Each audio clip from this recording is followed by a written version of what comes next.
Bonjour à vous très chers téléspectateurs de Zonar Télévision et bienvenue à suivre encore une fois de plus votre chronique du récap de la situation sécuritaire à l'est de la République démocratique du Congo. Nous sommes mercredi 15 janvier 2025. Des combats se sont encore signalés dans plusieurs territoires du Nord Kivu, notamment les territoires des Lubero, notamment les territoires des Massissi et dans les Nyiragongo, où d'ailleurs les forces armées de la République démocratique du Congo et le Wazalendo ont réussi à déloger les mouvements rebelles du M23 d'une colline très stratégique. Alors, on en parle dans cette production. Mesdames, Messieurs, bonjour et bienvenue à vous, mais ce sera juste après ceci.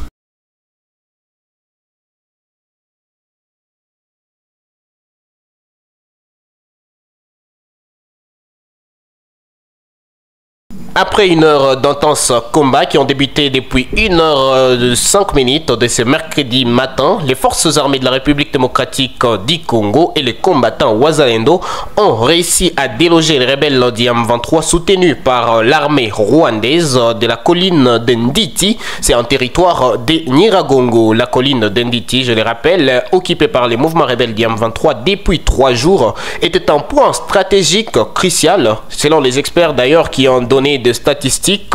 Une bombe mortier 80D lancée depuis Nditi pouvait donc atteindre facilement Roussayo et les quartiers périphériques de la ville de Goma. Heureusement que les forces armées de la République démocratique du Congo ont réussi à prendre cette colline. Cette victoire intervient donc après que les Wazalendo ont réussi à chasser les rebelles du M23 et leurs alliés rwandais de la cité de Nyanzale, située dans les territoires de Rutshuru. Les mardis soirs, les combats se sont donc intensifiés dans la soirée du mardi entre Kirumba et Nyanzale, où les forces armées de la République démocratique du Congo ont infligé une lourde charge, encore une fois de plus, au mouvement rebelle du M23 et réussi à prendre Nyanzale.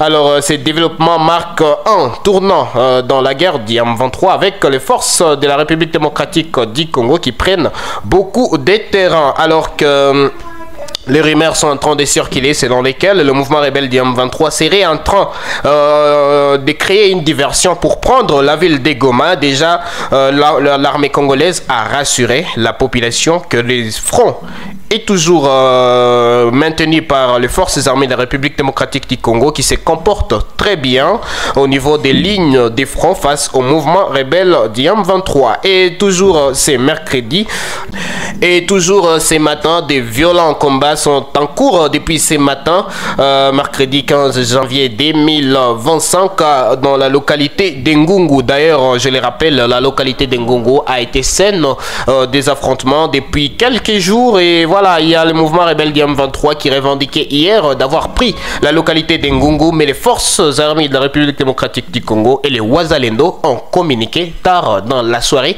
pour rassurer la population que cette localité est toujours sous contrôle de forces loyalistes. Donc, ce qu'il faut savoir pour les moments, c'est que les forces armées de la République démocratique du Congo et les Wazalendo se comportent très bien sur terrain et sont en train de prendre du terrain sur du terrain qui était jadis occupé par les mouvements rebelles du M23, déjà dans les territoires des Nyiragongo, à Massissi ou encore dans les Lubero. Donc on va revenir sur toute l'actualité au front. Ce soir d'ailleurs, je vous prépare quelque chose d'autre. Nous allons revenir sur toute l'actualité. Je vais vous donner, parce que je vous ai dit que les affrontements ont été signalés depuis ce matin. Et lorsque l'armée va communiquer, moi je reviendrai pour vous donner toutes les précisions. Alors en tout cas, merci à vous de nous avoir suivis jusqu'à la fin.